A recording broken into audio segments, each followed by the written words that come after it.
Good morning, good afternoon, good evening, wherever you're watching in the world. Sean Driver, the Red Horde. After the 90 minutes, we're going to have people joining us here shortly. I've got to set up on two computers because the last time it was getting a little ugly. So got Dazzle there on two locations as well. I'm going to get rid of my backup for now and punt myself out of here. Remove as a guest. That was disappointing. That one sucked. That one wasn't a lot of fun. Not much more can be said about that. Sheldon's logging in. A first half that we just really got nothing going. We didn't get a shot on target until 8 minutes into the extra time in the second half. Just a bit of a struggle the whole way through. Great save at the end. That's probably the talking point, other than the Mullen incident and what happened with that. Of course, I set everything up and then I jump off and it decides it doesn't want to work. Let me just do one more thing here, because I have to change the background. Work on doing that. So just a frustrating event. You've got the back heel. You've got a whole bunch of other stuff. I'm not going to waste any time. I'm going to grab people who are waiting, assuming that they are there to be grabbed. Just give me 1 second to click this and get the right, hopefully, part up. There we go. So I've got Sheldon that's there. I got Baz that's there. I will grab you guys and pull you forward. How are we doing? Myself, gentlemen, how bad did that suck? Oh man, frustrating game. Yeah, it was. I don't know what to take away from that one, because the first half just looked like no legs, no effort. I don't know if that was your take. That first half was pivotal, really, wasn't it? I think Doncaster had a very good game plan. The bank of four with two in front just made it difficult to penetrate. And the commentary that I was watching on iFollow rightly picked up in the second half that Wrexham's intensity was much more pressing than it was in the first half, where they were happy to have Doncaster in possession and sit off a little bit. But for me, that if there's anyone that we need to sign in the next season, in the next transfer window, it's that Adelakin. Oh, I thought he was horrible. He had a hell of a game. I didn't think he did much at all. I thought that actually I was surprised Bolton came off, because I thought Bolton Kluwerth had him in their pocket for much of it. Their midfielders who were serving back post, that to me was where that happened. I know that people want to talk, and he did a lot, but his finish, he went full Jack Marriott or Billy Waters, and just for today wasn't able to finish. So I can't give him credit for it. In fact, it probably should have been 3-0. Well, let's call it should have been 3-1. I mean, we'll talk about the Mullen incident before we go to Sheldon for his take, and I'll let Baz respond to those 2 cents. After 90 minutes, we want you guys to end up joining in. There is a link that's down below on the YouTube. I got to copy and paste it here. Mark Water says their left winger. He was awful. I thought the same. I was expecting more from him, but maybe that's just because of the build-up. I'll post the link to end up joining us here as we go through things. By all means, click it. Come and have a chat with us. We want to hear what your take on things was, what you saw, what you didn't see, and what questions you may potentially have. And I've got to hit pause there. So, Sheldon, while I'm doing that, why don't you share with us, what did you think of the match generally? I'm just tired of us being a different team when we're away. It's like, why did we start this again? Just like every other away match recently. We do really well at home. We come out positive. We fight. We scrap. We look like the Wrexham that could potentially win the league. Then we go to an away match and we start off like this, letting them dictate. Our passes were horrible. You know, we just looked a completely different side. And I followed through the first half. We lost the goal, and unfortunately, then we didn't finish. Afterwards, yeah. we had a lot of chances. Even to be fair, in the first half, we did have chances, but we were back with our hoofball, long balls up, and high crosses into the box, and we just didn't get on the end of any of them. Yeah, I don't. You're exactly right. I mean, I did notice a change in intensity. I think the part that I was most concerned about and frustrated about is that first half there was just no effort. I found it wasn't just, or are we not connecting between the midfield and the first third? Is it the first third we're not able to close?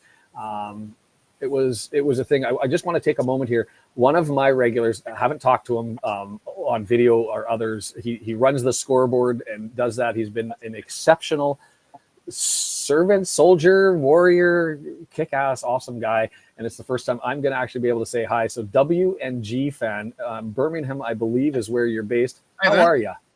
Oh yeah, can you hear me? I've got you. We've got you good.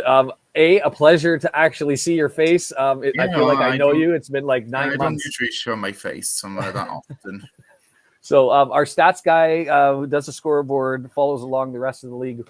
Why don't you, first off, tell everybody, because I don't have this answer from you. How did you end up becoming a Wrexham fan? When did you become a Wrexham fan? What's that story? And then second, tell us about your thoughts on the game. Well, I became a Wrexham fan pretty much from like childbirth because I came from Wrexham. I was born in Wrexham for like Perfect.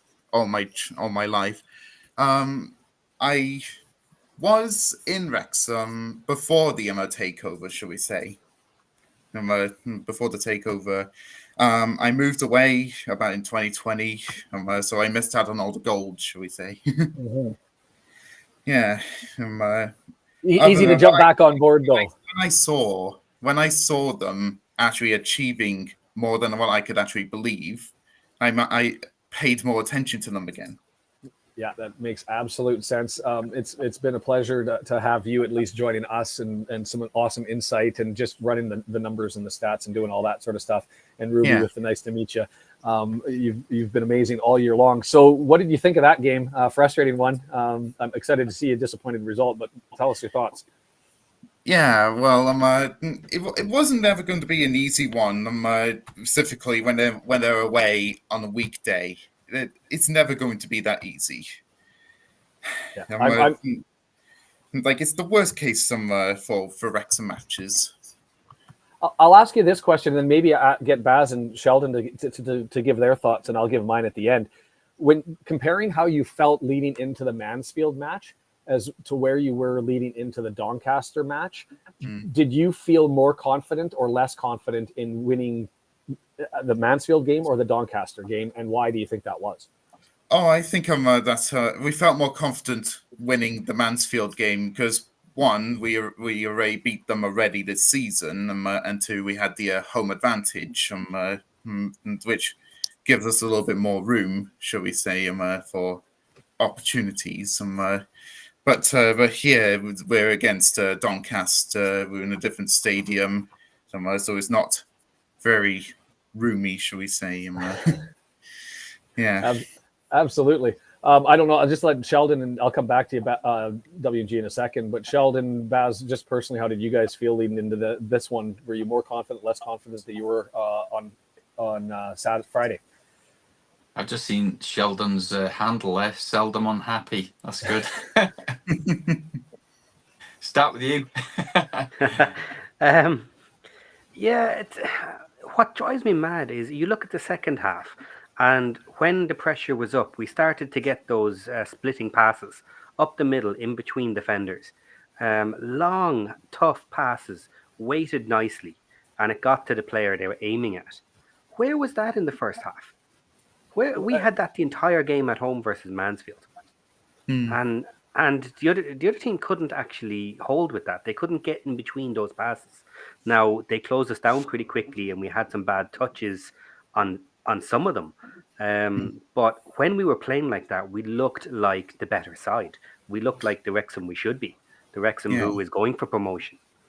And this is happening so much. It's like, why did we come out different?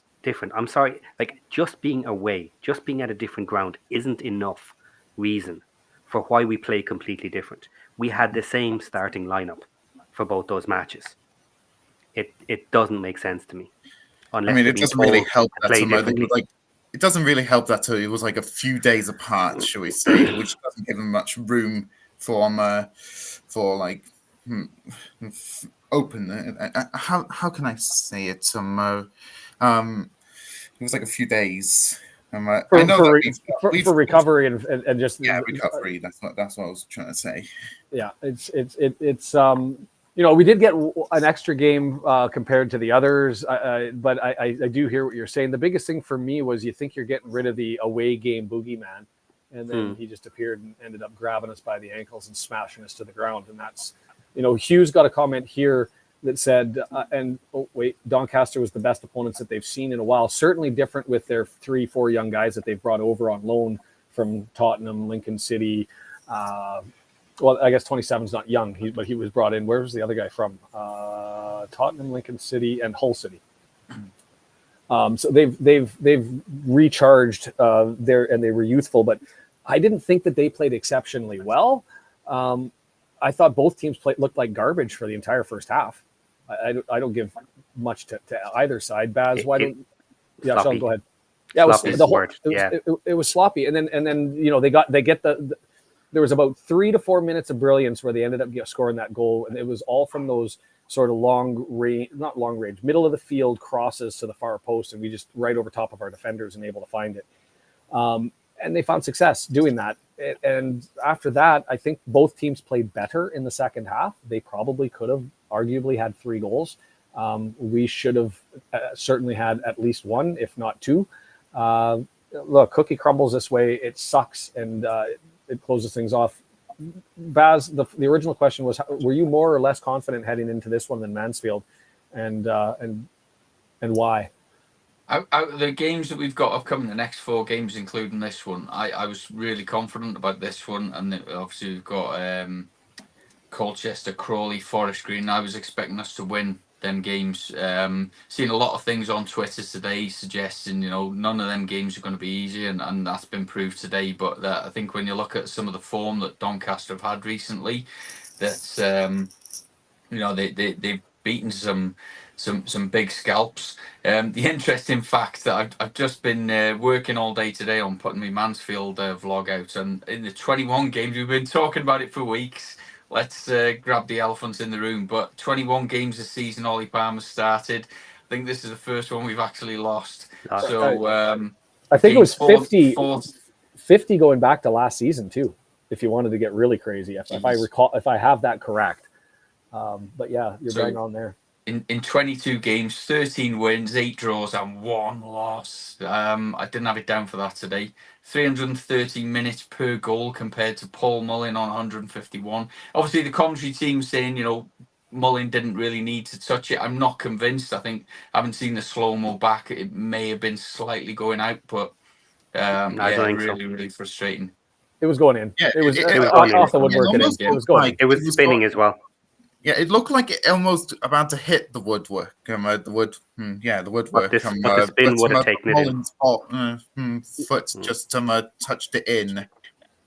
That was exactly as I saw it. W&G was heading towards the wood. If it was going to hit the woodwork, it was going to be on the inside and roll in. And it doesn't matter. You don't have anybody around you for 8 to 10 players or 8 to 10 feet. You're wide open. Like you could have. I joked during the live, pulled out a curling iron or a curling broom and swept that thing into the corner to try to curl it in. And if it didn't go, just tap it across the line and hope the defenders were there. There was lots and lots and lots of time to just watch that and just see. Did he get overzealous? Maybe. Does that happen to strikers? Yes. Is it against the run of play because you expect strikers to put the ball in the back of the net? Maybe. Was he excited about hitting 100 goals? Getting 100 goals? Centurion. So the first Centurion since the 1998-99 season. Do you know the last striker that scored 100 goals for Wrexham was? I saw it on the names, and that's going to throw me off. I'm not going to get it. I know that he'll be tied for 9th in team scoring all time, but I think Carl Connolly. I actually thought it was Gary Bennett, but when I looked into it earlier today, it's actually Carl Connolly that got the last 100 goals. So I think that's probably on him. And to be fair, I was looking at a spell where Luke Bolton, Max Cleworth were dealing with that guy down the left side, and maybe struggled a little bit, cleared the ball long, and Mullins sort of he's one of them players. Again, we've been talking about it for weeks, where he'll play out wide, he'll play off the shoulder, he'll make runs in the box. And he's so diverse. But today, he was like 20, 25 yards outside the box, helping out with defending duties. And he's an absolute... He's going to be an absolute legend. by the time his Wrexham career comes to an end, make no bones about it. But as good as we all love him now, hopefully he's got a few seasons left in him. Disappointed in the results, but for me, we've still got 5 games left. I've seen the magic number of 13 points required. Well, yeah, it's still 13. Obviously, that's going to become more of a challenge now with only 5 games remaining. It means we can lose one more game. Well, no, but that's That's max. That's max. That's max for Obviously, security. If you want to look at projected max with the loss, our point per game goes down to 1.78, which means we're projected to end up on 82 points. If we have the exact same performances we have all season, we'll end up at 82 points. If the Dons, Barrow, Crew, and Crawley all finish at the same rate, we're in. The highest points that are available for the Dons, Barrow, and Crew is 78. Sorry, MK Dons is 78. So we're still 4 points clear there. That does leave some wiggle room. And if you want to say we can get to, arguably mathematically, 78 points is enough. Well, that should be obtainable. But for the love of God, would 1 point, but 3 points today would have set us up in the championship run, because now the sun's not setting, but it's further out into the distance as being achievable here. But with 3 points today, 10 on the auto, or 10 on the magic number for the auto clinch, we would have been, I think, laughing all the way through. We probably would have needed 6 done with points 3 points today. But credit to him. I don't think there's any debate. Doncaster deserved the win today. As quick as that goal happened, they did have a couple of really, really dangerous opportunities. And for me, Alowu, number 5, he dealt really, really well with Mullin. I think Mullin had a right game today. He'll be ready for an ice bath. But and obviously, Alowu did struggle at the end of the game, I think. There was a decision to maybe pull him out. He did go off for a short, brief spell. And then in the end, they actually took, who was it, come off in the end? Was it Sterry? Oh, no, Matthew Craig come off, yeah. I've got Stace has joined us and is sitting in the background and staring at the camera, so I assume she's going to go. And I left her cooking for too long a couple of weeks ago, so I don't want to leave her there for too long. And so, Stace, I'm bringing you in. How are you? Not in a good mood. That's what I figured. I'm in my pajamas, but I don't care. If you want to, you can go audio only. If people I know, I don't mind if that happens. I'm assuming were you able to watch that one from home? Yeah, it's too far for me to go, and I've got a new job as well, so I couldn't get today off anyway. So why don't you just do the rundown? And hey, I don't think I asked you this when you came on before. If you did come on here, before, like it would have been a while ago. But tell everybody who doesn't know who you are. I mean, if you're on Twitter, you run some spaces and you do things. But tell us when and how are you a Wrexham fan? How are you associated with the club? You kind of do a whole bunch of stuff, and I think people know who you're connected with. But why don't you tell your Wrexham story before you tell us your thoughts? I'm just Stace. No one special. It's Caleb that's a little celebrity, my son. It's not me. My dad's from Wrexham. All my family are from Wrexham. Both my boys were born in Wrexham, my 2 sons. I wasn't because I'm adopted. But I was adopted as a baby, so I'm from Wrexham. If being born from Wrexham is the qualifier to being a Wrexham fan, then there's a whole bunch of us that are screwed. I know, yeah. It just runs through my veins. My dad used to take me as a little girl to some of the games as well, because I used to play football quite a lot, and I was proper into football as a little girl as well. So it's just, you're just stuck with me. Sorry. No, hey, I appreciate you anyway. Here's a question for you. What do you reckon of Mike Starkey's comments that we had less shots taken than a horny college kid? He's not fucking wrong. He's not wrong. That was just dreadful. Yeah. Like, it just did not play as a team at all. It was all individual plays. And why did Mullin touch that ball? Because it would have been a goal if he didn't touch it. That made me so angry. He wants to become a centurion, didn't he? Yeah, I think he wanted to get his 100th goal, didn't he? So he touched it, but I don't think he was thinking it. Yeah, I don't think he was thinking it right then. That I'm going to go for my 100th. I think part of it was instinctive, but I would also expect a striker to have the wherewithal to say there's nobody within 8 feet around from me after that back heel by O'Connell, who I thought was Fletcher. I was mistaken.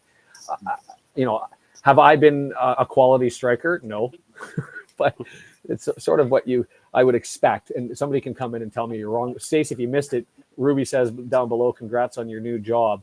Nice. But why don't we take, other than it being absolute shite, was there anything that we can take from it? Was there something that you thought was exceptionally off-putting? We were just all shit. I don't think any of them played very well, to be honest. Not to their standards, anyway. I think their wingers did a really good job at keeping McLean and Bolton at bay. I don't think Bolton could have done anything different to play better for himself. He just owned him. There's nothing he could have done about it. And McLean How surprised were was you to kept see at bay. Barnett coming on? How surprised were you to see Barnett coming on at half time? That shocked me, to be honest. When's the last time Parky did that? Because I was trying to think. Because I was like, is that Barney? Does anybody around the table remember it happening this season? Because I don't. I don't. It has been a while, hasn't it? It has really been a while since Parkinson actually did from a second half beginners substitutions. Yeah, I think the 60th minute was the earliest I recall. Other than there was one for a potential injury, if I'm remembering correct. But strategically, and I didn't think that Bolton was that bad, but I also think it was just something had to change. Something had to change from that first half. He was owned.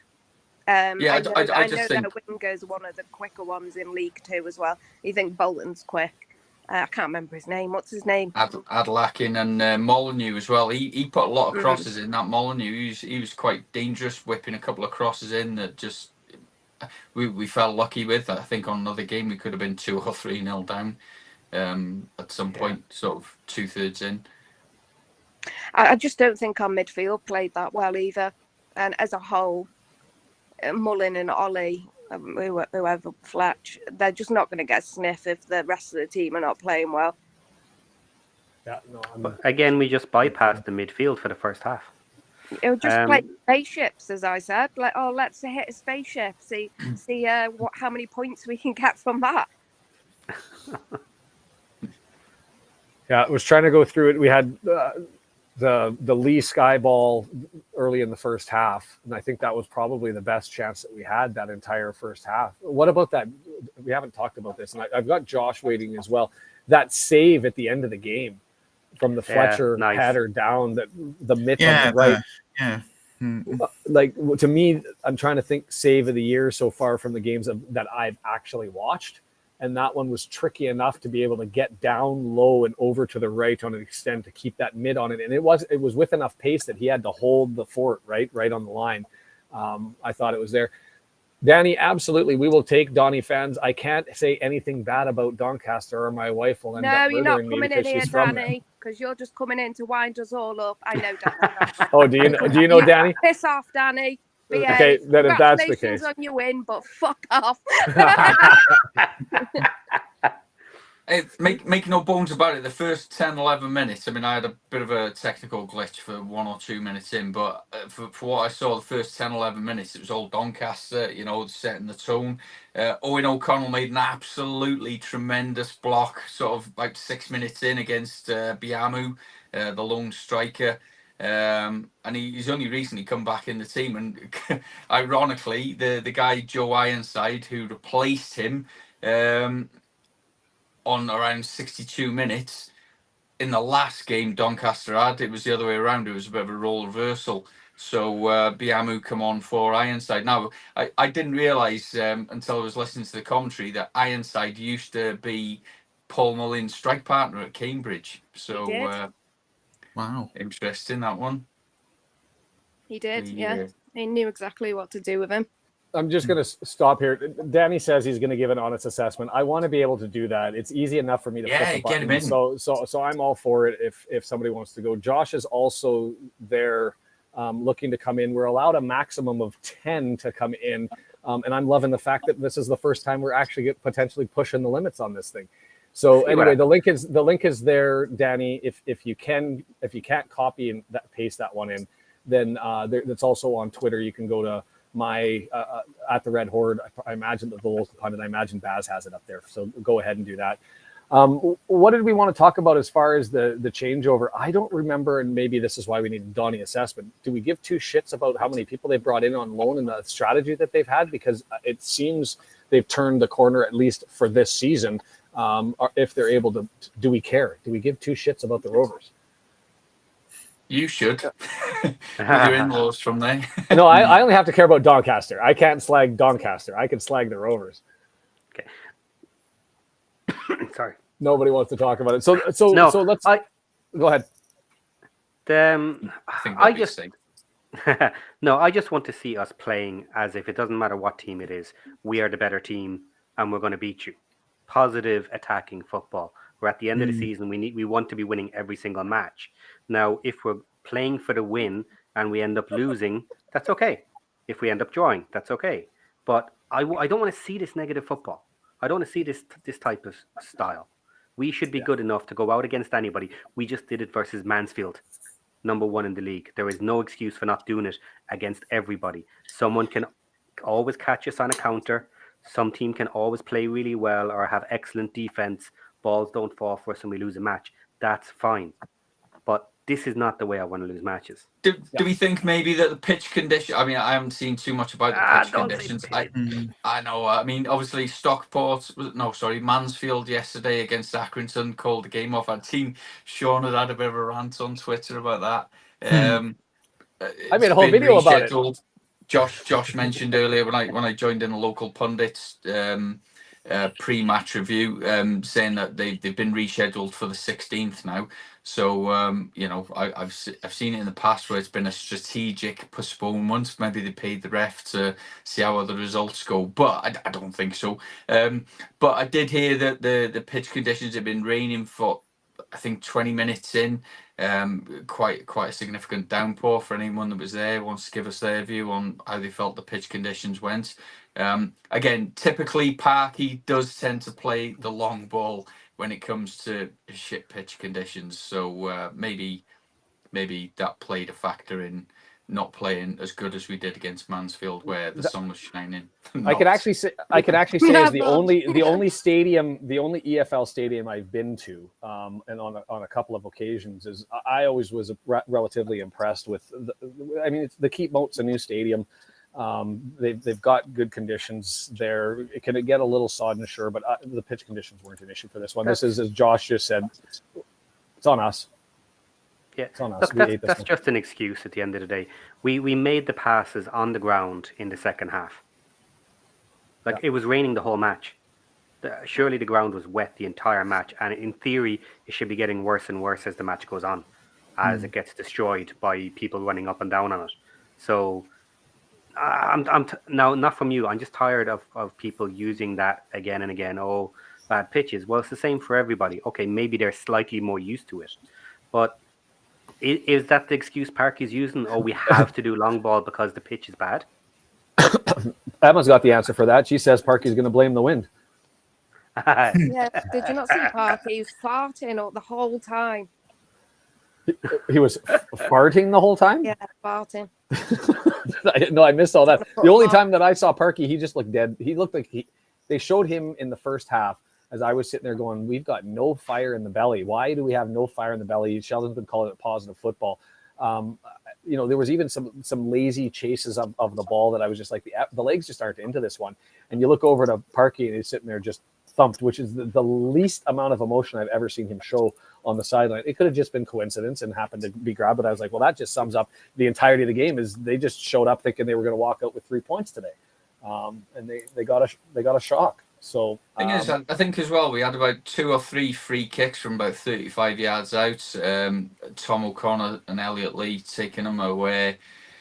They fell to either Will Boyle on the back post, nudge forward to Palmer, who put it wide, didn't get a clean connection with it. There was another instance where the ball came into Palmer and he put it wide again. And it's just so frustrating because you'd have expected that little bit extra quality. And I'm going to get me bingo card out now, and I reckon I haven't seen the post-match response from Parkinson yet, but I would imagine there'll be lack of quality in there somewhere.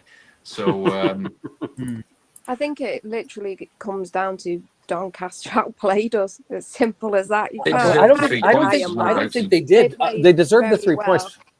Yeah, They did play very well. That their possession-based football in that game alone was far superior than ours. I'm going to just grab Josh, who's over here, and then we're going to be close to maxing up who's all live in here. And I want to give W and G an opportunity to, because you started, and then we'll move you on, and then we'll forget somebody else. Yeah. We'll look to do everything. So W and G, again, thank you for everything you do. Absolutely, like from the bottom of the old ticker here. Yeah, my pleasure. I love doing the updating on the scores and all that. It keeps me occupied every week and all that. Yeah, I just keep on up to date with all the leagues and all that in the English Football League. Yeah, it's awesome having you. I appreciate it, and we'll chat, I'm sure. And then over the summer, I do want to chat with you about how to figure out maybe an easier way to do it, a better way to do it. We'll chat. So much thanks, W and G. Often he runs the scoreboard over at the Red Horde, and we're going to let him go, and we're going to bring in Josh from the local pundit. Thank you. There we go, and we'll get Josh's take. What up, man? Delaware.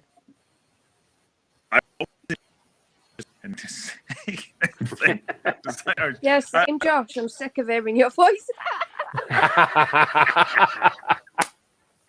Only joking. Love you, really. Oh my god.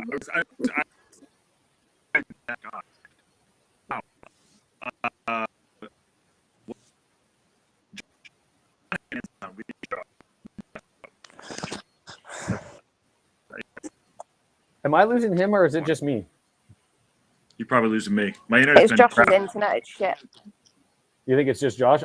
Yeah. It looks like you're pixelated, and it's to the point that I can't even guesstimate what you were saying because I'm only getting every second, third word. Los Angeles on 3G. It's almost as good as Wrexham. Yeah, can't slag the race course anymore, can we? With the loss of internet. Right. Yeah. We'll do that. And I see Matt's there if he's going to end up joining in as well. I'll just set you to black and Stacey's gone and just taken a throwing a break. comment in about Elliot Lee. Doesn't want to see him taking free kicks or set pieces anymore. Tom O'Connor's the man, isn't he? When he's starting. What did we think about the little nudge to Paul Mullin off the free kick about 20 yards out? I had to do it. Looked like they'd practiced it twice all year. That's true, but they also had to do it. I mean, it's one of those ones, and John and I were talking. One of the guys that watches a lot on our, or not John, was Andrew, that watches a lot on our watch parties, and he was saying to me, because he didn't have his eyes on, is it too close?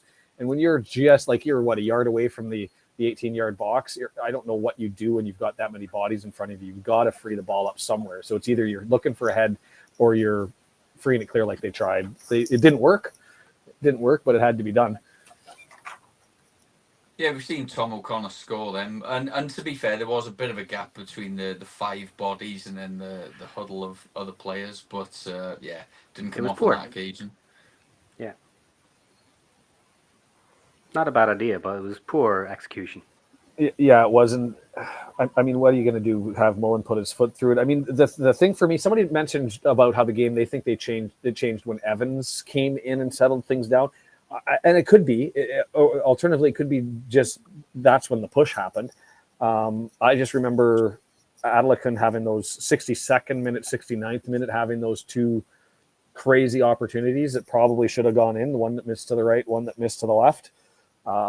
Still shocked that those happened, but it did change. Did you guys think that Evans changed things up as far as going forward, or was that just because we were getting close to the end of it and we were moving forward and they were sitting back? I think we increased the tempo, to be fair, when he came on. Yeah. Who else came on at the same time? Fletcher. Fletcher, yeah. Yeah, And Fletcher and Evans came in on the 60th.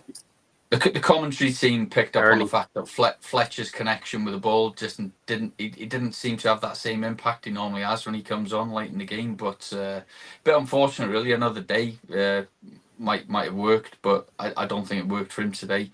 And to be fair to Ollie, he was on the back of a couple of headers that didn't quite come off today. But I'd like to see Ollie Palmer. Do you know what? I've realised when I was doing some research earlier, Ollie Palmer's last goal for Wrexham was actually on the 3rd of December in the FA Cup second round against wasn't Plymouth, was it? Was it Plymouth Argyle? No.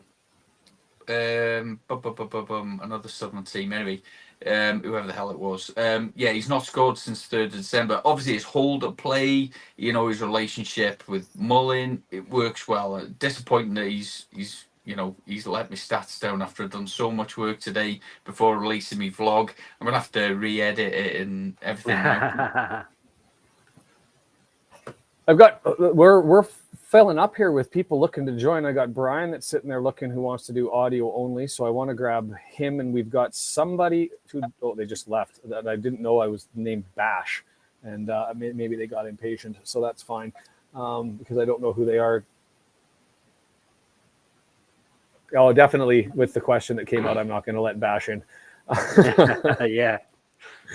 We'll leave that one alone, and I'll look to remove that comment if I see it online. But I will grab Josh. Do you want to give a thumbs up if you think you're okay? Oh, I can tell from looking at the screen it doesn't look like you are because your hands just did the robot. So I'm going to grab Mr. Brian Loop, who's joined us previously, to give their thoughts. Yeah, you're in the lockdown.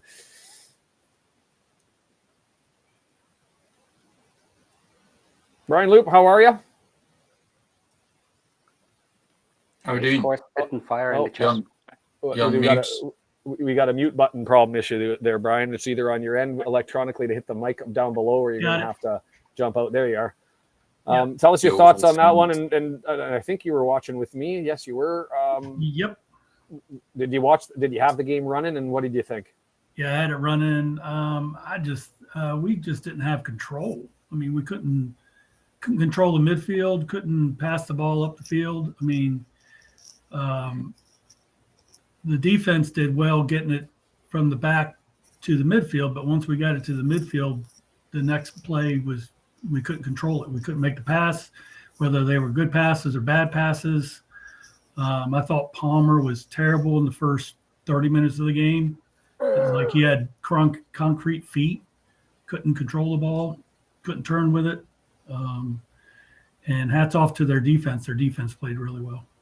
And I think partly that comes down to them playing a 4-2-3-1, so they had a real crowded midfield area, which kind of maybe nullified our sort of proposition through midfield. But similar formation to Mansfield, I think, at the racecourse the other day.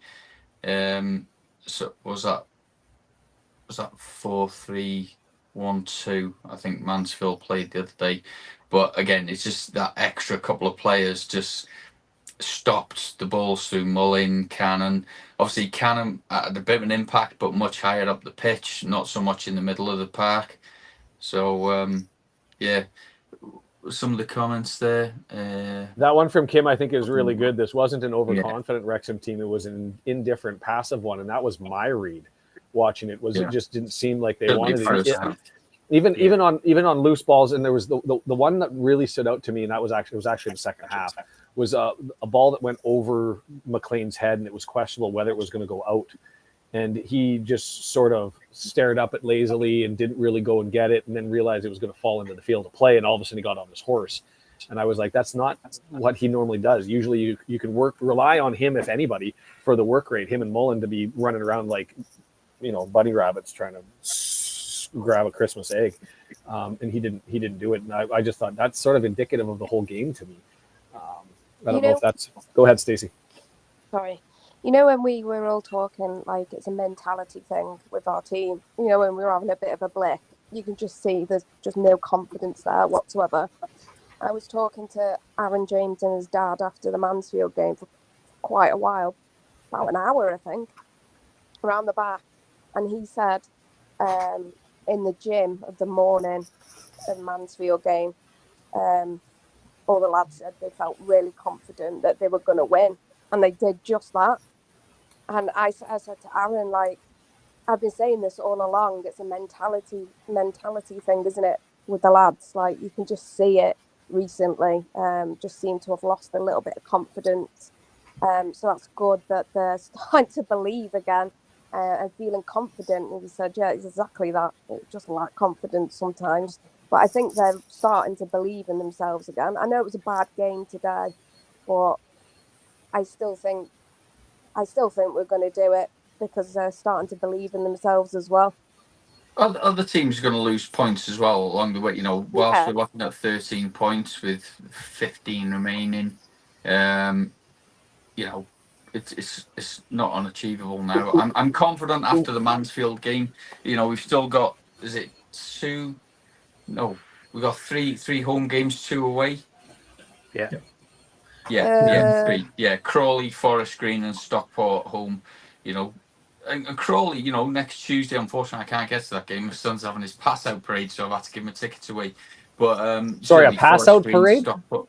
Yeah, with the air cadets. So okay. unfortunately, I can't get to that game. So I'm not going to miss that for the world. I was like, did he just hit legal age and he's out for drinks? Like, I was wondering what's the pass out parade. I don't think we'll be securing promotion by the Crawley game. I think it's going to come down to that Crew or Stockport. Yeah.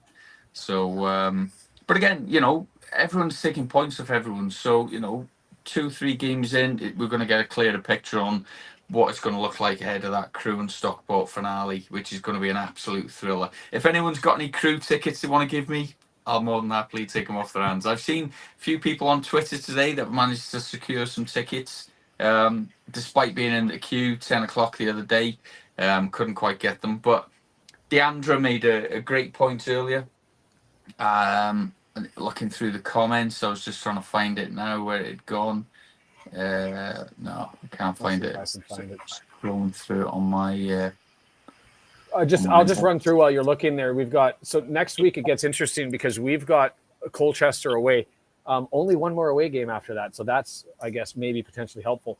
But as to what's going around us, Barrow has Swindon, who's really not playing for anything. The Dons have Forest Green, who are playing for their lives. Crawley Town, who's still in it, sitting in 7th. They've got Mansfield at home, so that should be an interesting to see, especially with the injuries and where Mansfield is at with stuff. And then you've got Sutton fighting for everything on the road up to see Stockport. So there's still a lot of tasty games, and now we know that on the 9th, on the Tuesday, the Dons aren't playing. But the 16th is going to have 3 games that are all relevant, which will sell this. The local pundit and I, Sheldon, probably running, somebody will be running another watch party there. I've covered up Brian's face here with the chat. Did you find that comment from Deandra Baz? I found one that said she's just going to go drink. That wasn't the one. With... As she should. I've got my spicy rum. I've got my spicy rum and a pint of Heineken or something. The only thing that sucks about this is now when I go over, I'm going to end up getting chirps from everybody around town. That was it.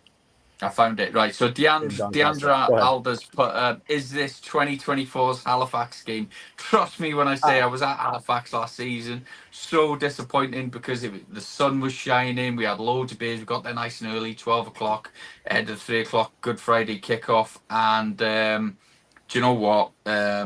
So disappointed that we lost that game. But, you know, to this day, I still feel that had we not lost that game, we would not have been as up for the Notts County game as we did. Now, appreciating we're a game ahead of that. I just think that, you know, with Colchester ahead of us now away, that is going to be a really difficult fixture. I've got it down as 3 points. We need to win that game now. That is a must win, same as Crawley and Forest Green, because we do not want to be going in contending with a drop into the playoffs against Crew and Stockport, which we know are going to be really difficult team games. And lost and back. Colchester and they're, everybody at the bottom, I guess, is playing much better than they have for the rest of this for the entire season. Sutton's on 4 in a row. Colchester's has points in 4 in a row, and Forest Green has 6 in their last 6 out of the last 15, which isn't as great, but they were on a bit of a run before that. Comparative to, you know, how the bottom of the table's been doing, they're sort of all there. Is it enough to pull Grimsby back? I don't know.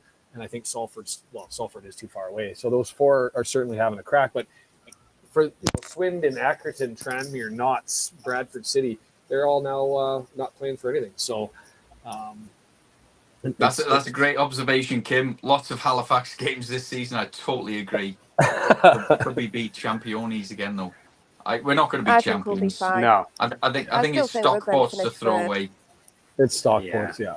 Yeah. Mansfield, I don't. Here's the question that I keep asking, and sorry, Brian, I didn't mean to That's chop all you off. Do we think Mansfield, with their injuries, is the threat to stay in the top 3, or do we think it's Barrow or the Dons below us? I've kind of excluded Crew from that, given their run of form. But if you were to predict your 3, and we're in it, and Stockport's in it, who's the other team? Is it Mansfield, Barrow, or the Dons?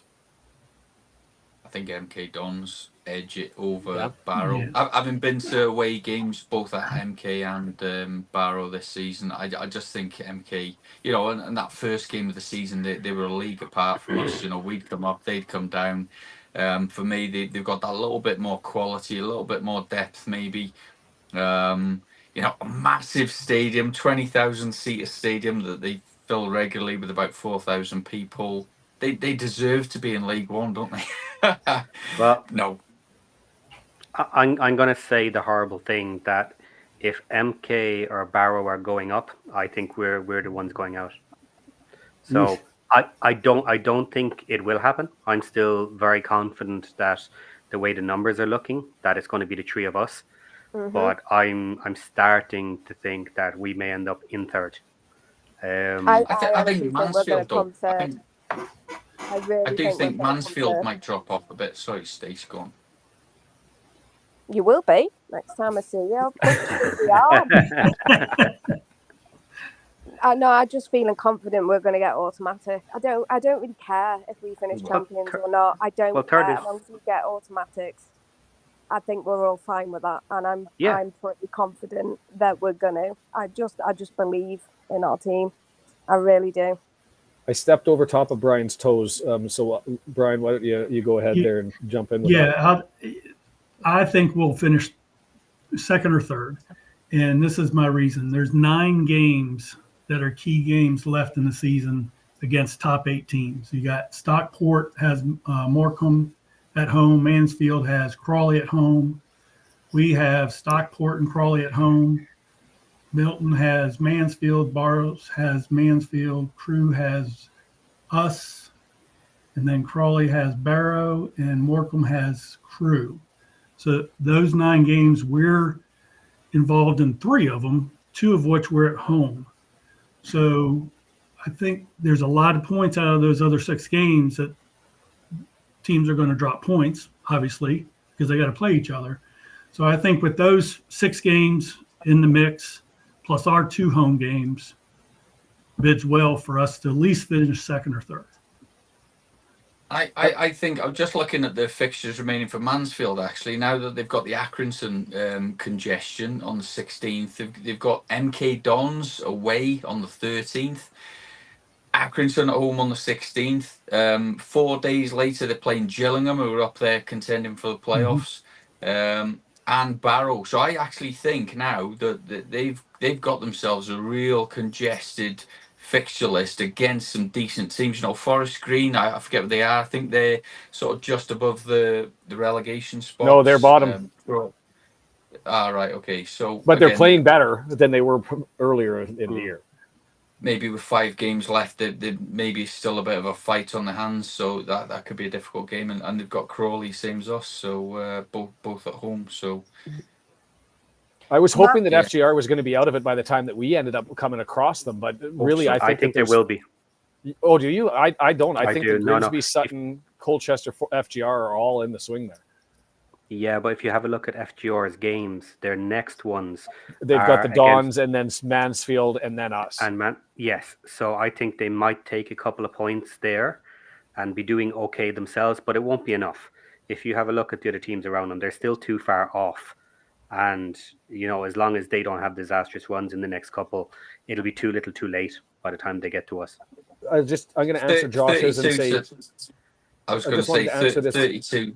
Oh, sorry, Sean, go on. Josh, 100%, it's within our hands.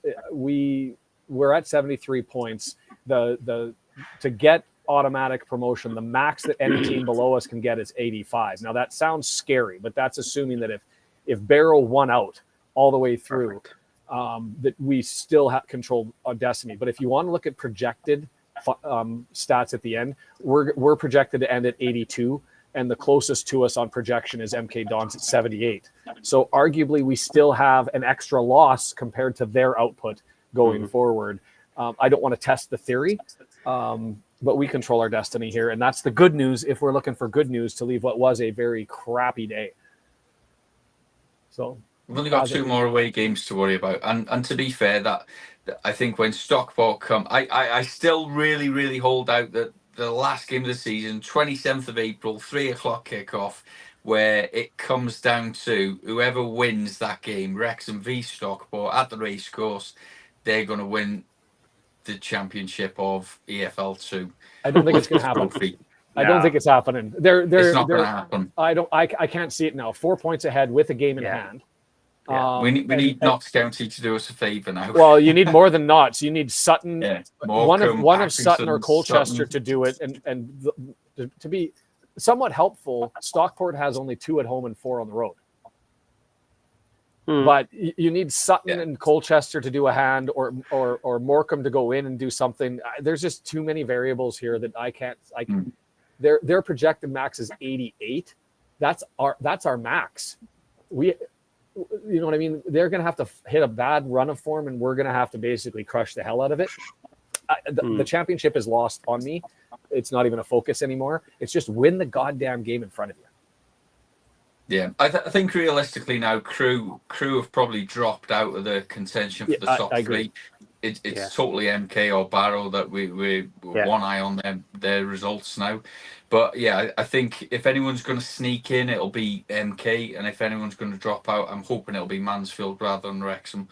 I don't fancy ourselves in the playoffs. I mean, we've got the depth, we've got the quality. You look at the teams in and around there: Gillingham, Morecambe, Crawley, Crewe, Barrow. We could beat any of them. But I've had too many years of disappointment following Wrexham in the playoffs. Certainly in the National League. Don't fancy it this year. I want to go straight up. Well, it's different psychologically when you're the team falling down into it than one of the teams who's earned their spot by winning into it, right? Totally, so, An interesting fact that come to me earlier though.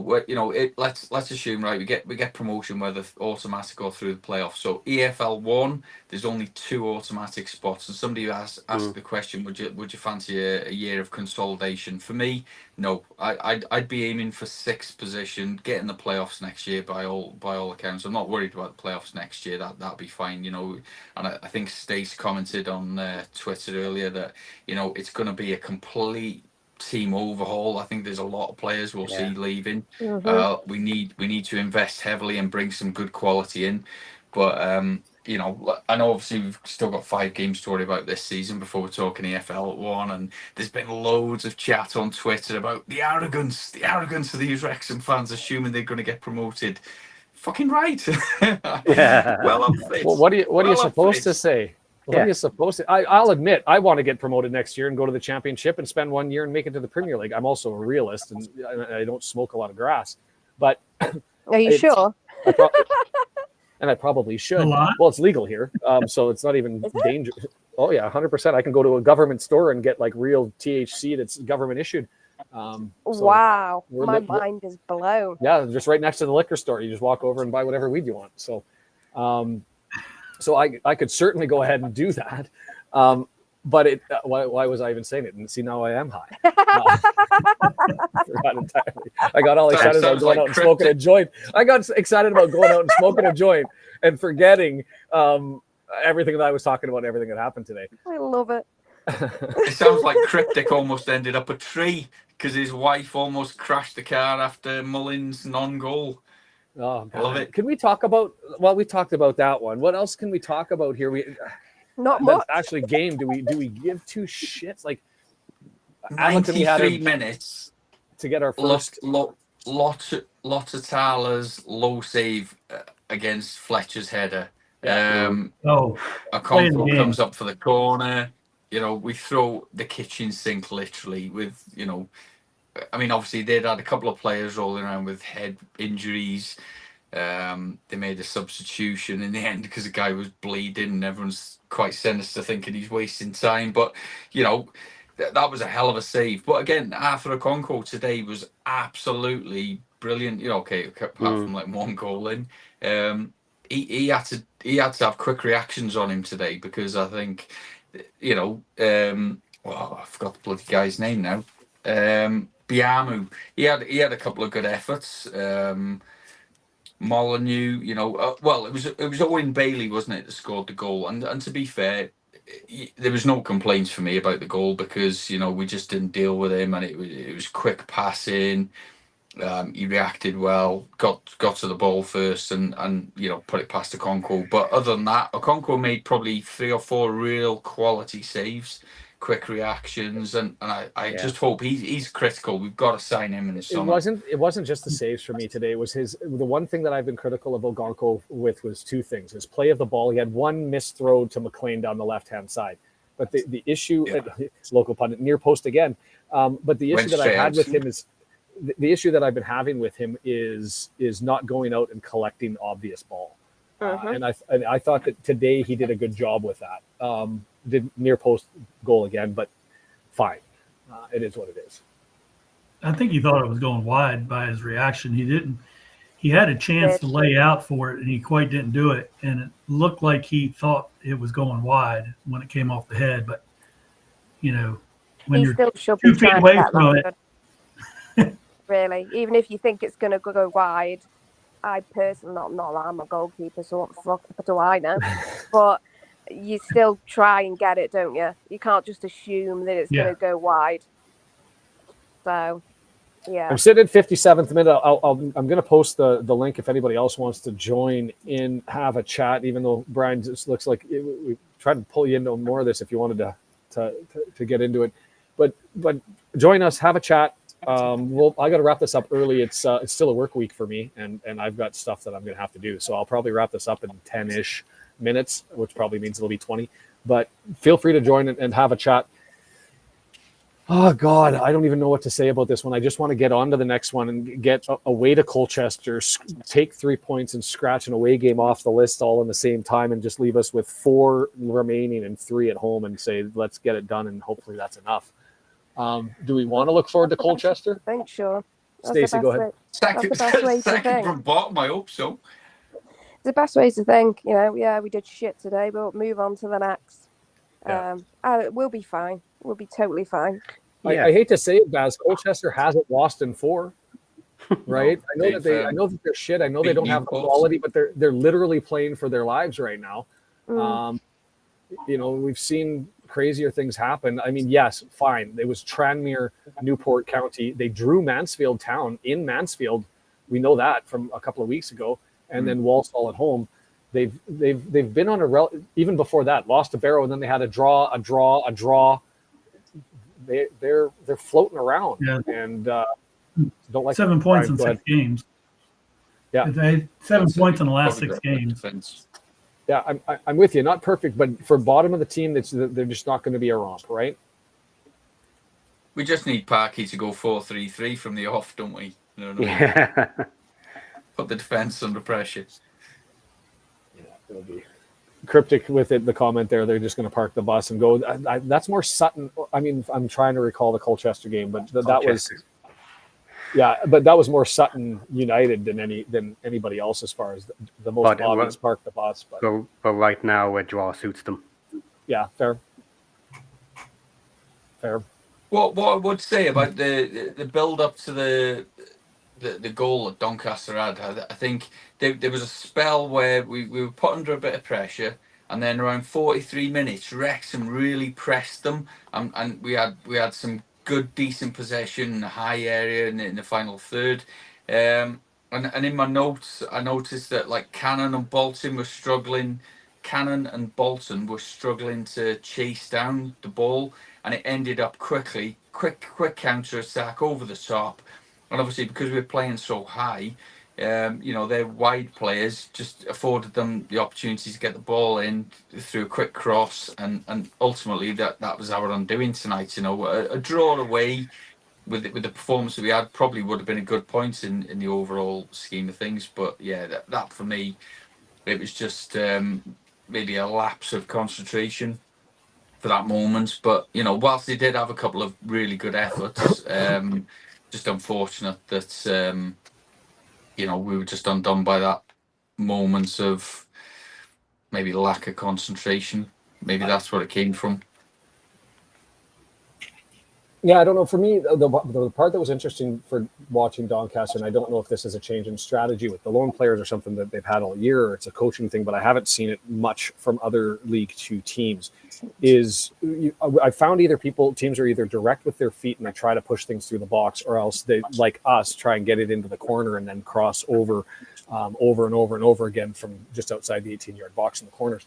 That's not what Donny did. And in fact, what they seemed to do a lot of, even with their short corners that they were taking, was punch it out to basically, if you were to draw a line from the 18-yard box on either side to the midfield stripe.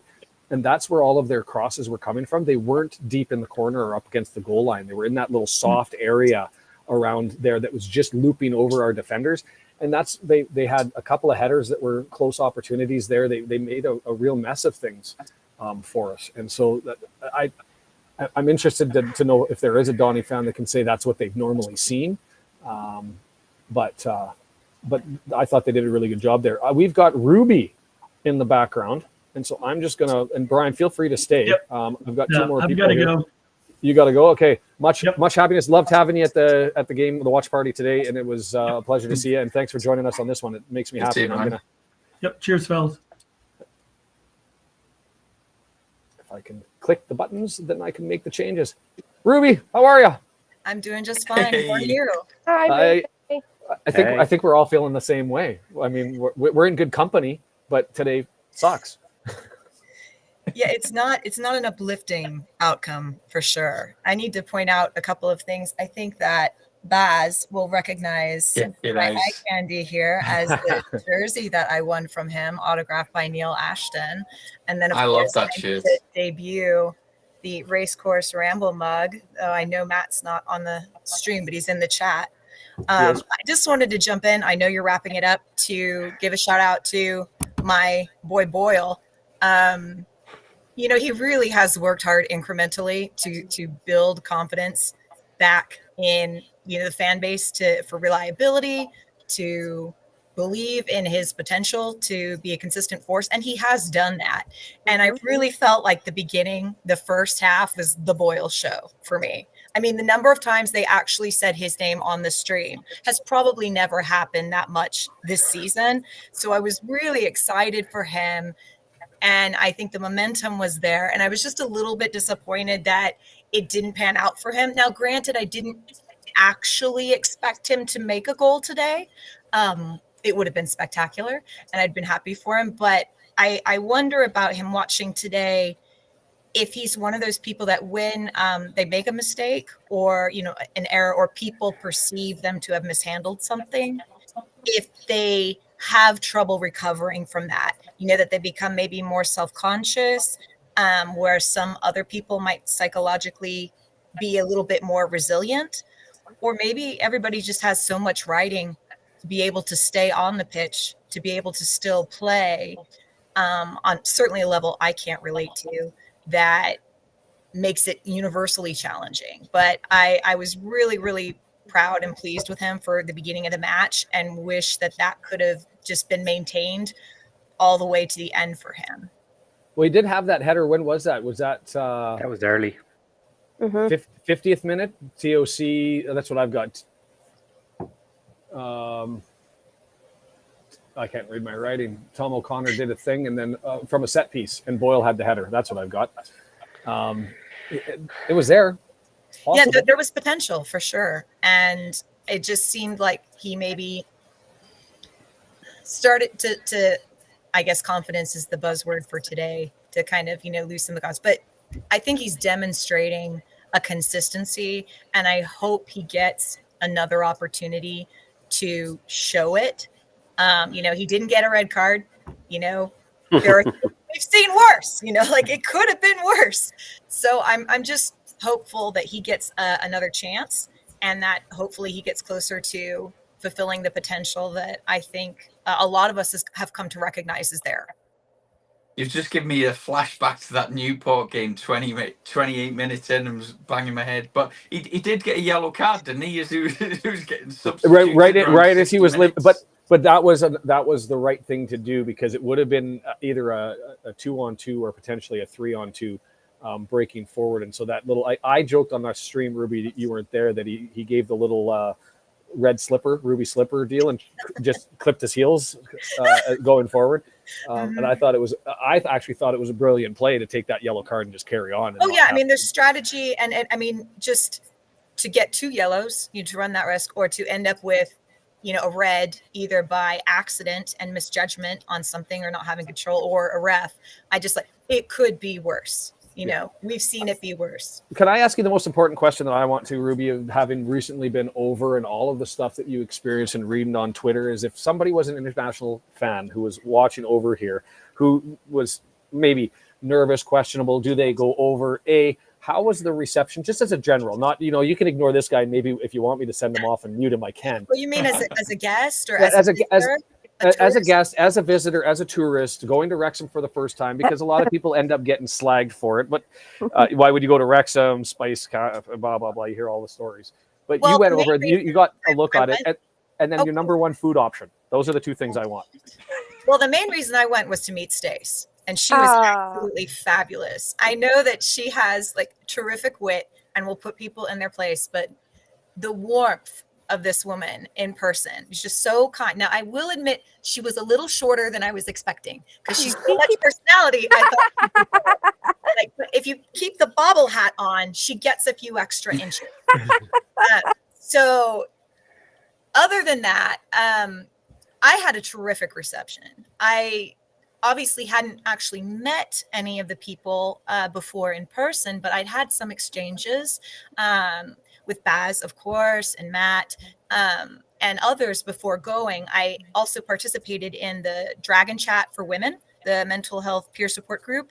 Yep. So I'd met a number of ladies that way, including Nick, who ended up driving me to, she's with her game too. You see her around a lot.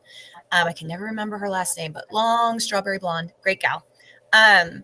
So I also don't have a lot of issues with being intimidated by going someplace on my own, because I did travel alone, but especially if it's, generally the same language. There are a lot of barriers that happen that could be more difficult when traveling.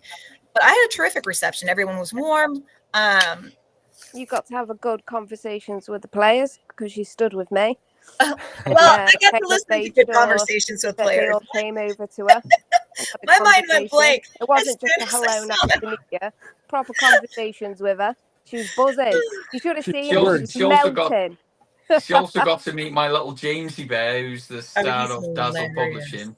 He's a legend. I didn't realize, Baz, people thought I was threatening to assassinate you when we had that feed, because none of them could see what was going on. And when I saw it play back, I realized, oh, that does look weird. If I die, you die too. No, really, because we're both on the same sidewalk if the car takes us out. It was walking across the road, doing a live stream on the post 90 minutes match call in, walking through Wrexham, all the bars in Wrexham completely full. Love it. Trying to get a bite to eat, and with your beautiful blonde son, and I know your wife, and I'm sitting there thinking, well, I hope I die if this happens, because I'm not explaining to Nia what happened to her kid when her husband was live streaming walking down the side of the road. So, right? What a night.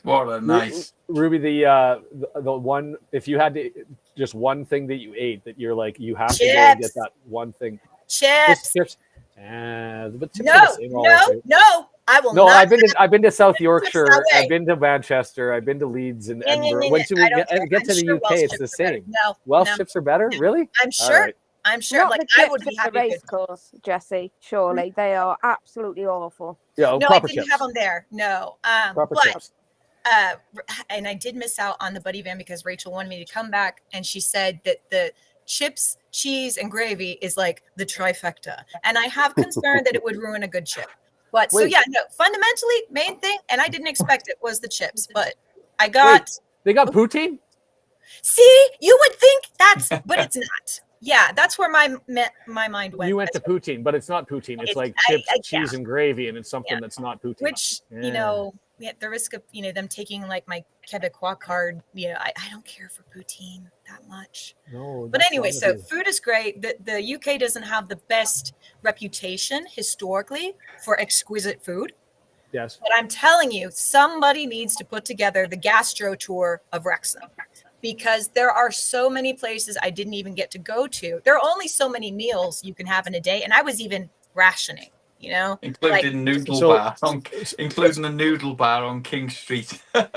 So there's Matt who's running his marathon. I'm gonna put punts out there and tell everybody about what's going on. He's got his marathon coming up. When that finishes, there's your off season, Matt. Is you're putting together a gastro tour of Rex. We put all that effort and just get rid of it in like a couple of months. In addition to his Rex flicks, you know, so dinner and a movie. There you go. It's done. I do want to start to wind this down a little bit as we go through it. I appreciate first time you've been on here, and I've bumped into you on Twitter, but I'm super thankful for the pictures, even though I was hating you at the time because I was trying to live vicariously through you and couldn't. It was awesome. So thanks for joining. Feel free, final comments, and then Stace, if you wanted to give final comments, and we'll just do the runaround to wind things up and let it go. So Ruby, anything? No? Good. Stacey? Thanks for having me. It's been great. I always enjoy listening to your all's perspectives. And I like how dynamic it is, adjusting to who comes in or what happens in the chat. So just keep up the great work. I really enjoy it. I appreciate it. What I would say, Jesse, is subscribe to Dazzle Publishing. Yes, that's what we are. No, that wasn't what I was going to say, but thank you for the promo.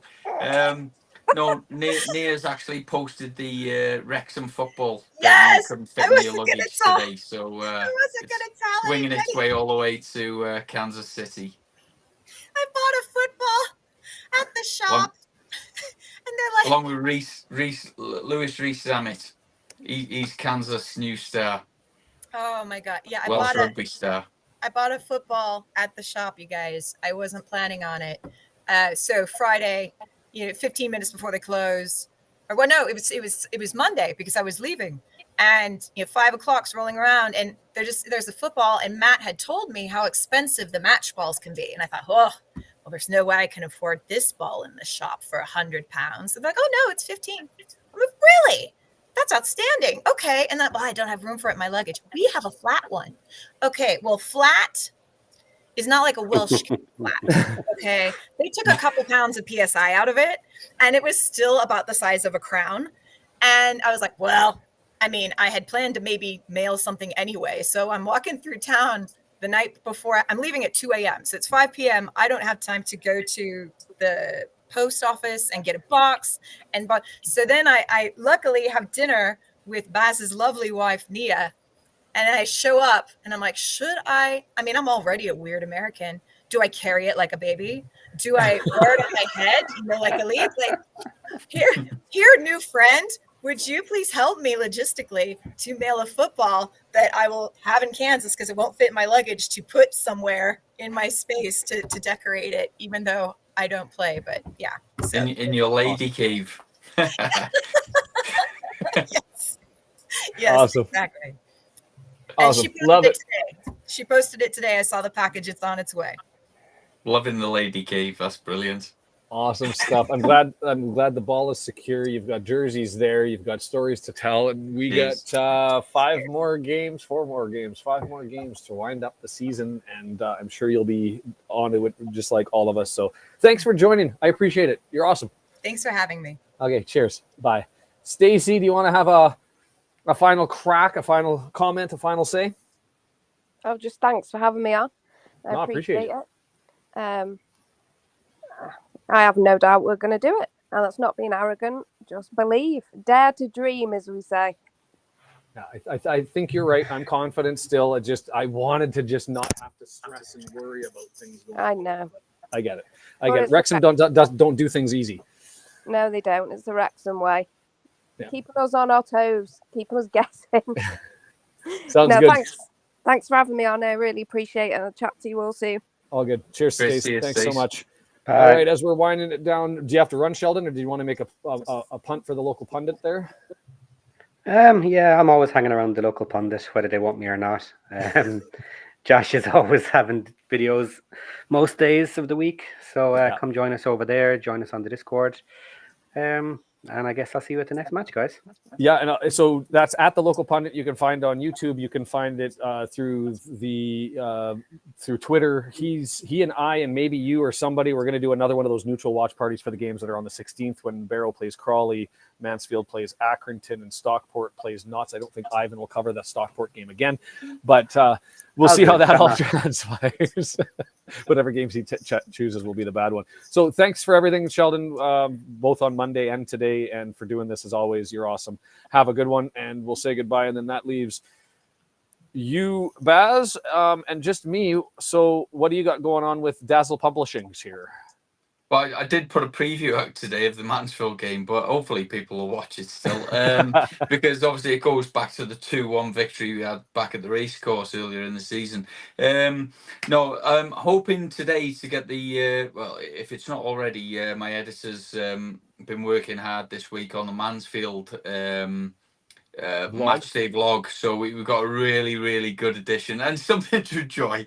So today, not much to sing about, but please take a watch on Dazzle Publishing on YouTube.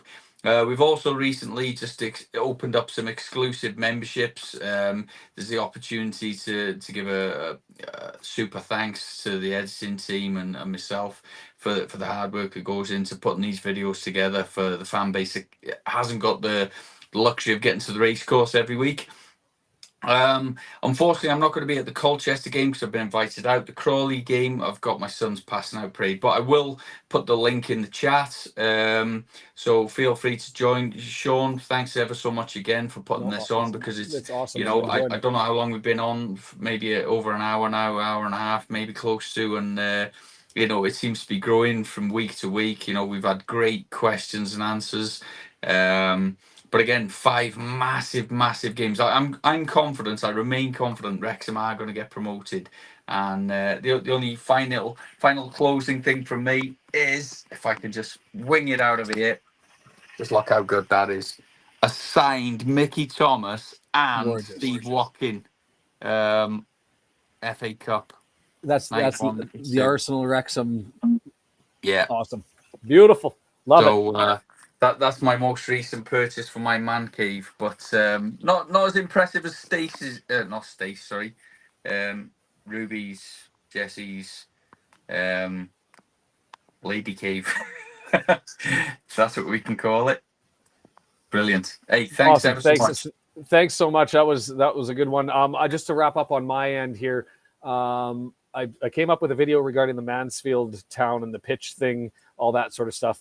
Feel free to go over and watch that if you want a little bit of a preview. I end up basically just saying, I think at the very least, there should be a suspended point deduction that should be given to Mansfield, and I'll hold to that. And if there's somebody from Mansfield who wants to have a crack, I don't think it's going to affect this year, to be fair. But what I do think is it sends the message that they got to fix their problem, all right, and go out of pocket to do it, because it was sort of embarrassing 90th minute, and a lot of people end up saying, oh well, they couldn't do it for other people, and they didn't know what was going to happen, and they tried their best and all that sort of stuff. Other teams around the league are getting notice out in 24 hours in advance. FGR didn't to us, but there are teams that are doing it. You've got to know what the state of your condition of the pitch is. It is what it is. It was 2 grains of rice, 6 millimeters of rain. Anyway, go and watch that if you want to. I go through the regulations, and that's what I do. Other than that, watch party going to be on Saturday regular time, Colchester, and we'll be there for all the rest of them. And I've got a whole bunch of other videos that I'm hoping to be able to get out to keep me distracted from all the anxiety as we wait to see, hopefully, for a clinching situation. Go around for everybody that's still here. Like if whoever you're watching through, and hit the like button. Subscribe if you haven't subscribed to them. If you're looking for everybody that's involved, and I will add, that's Two Beards Rex and the Welsh Beast do occasionally come in here, and they add the stream to their feeds as well. Feel free to go around the horn, the local Pundit, Daz Publishing, the Racecourse Ramble, who's also here just in the chat today. Welsh Beast, and who did I miss? Two Beards Wrexham. go around to those 5 and just hit the subscribe button and just do it to help everybody out and send a little message and do your thing. Other than that, this was awesome. 344 concurrent viewers at the moment from all of the 7, 8, 9, 10, 11 mediums that we're streaming this to. Continuing to grow. It's interesting to follow. And yeah, we'll see you after Colchester, hopefully celebrating 3 points, hopefully with a barrel at loss, an MK Don's loss, and everyone else loses around us. Fingers crossed. It's that time of the season, squeaky bum time, and we'll see you Saturday for the rest of it. Cheers, guys. Minimum of 13 out of 15 points. It's a big ask, but the boys can do it. Keep the faith. All right, we'll see. We'll see. I don't think it's 13. I think we can get away with 10, but we'll figure it out. Okay, until next time.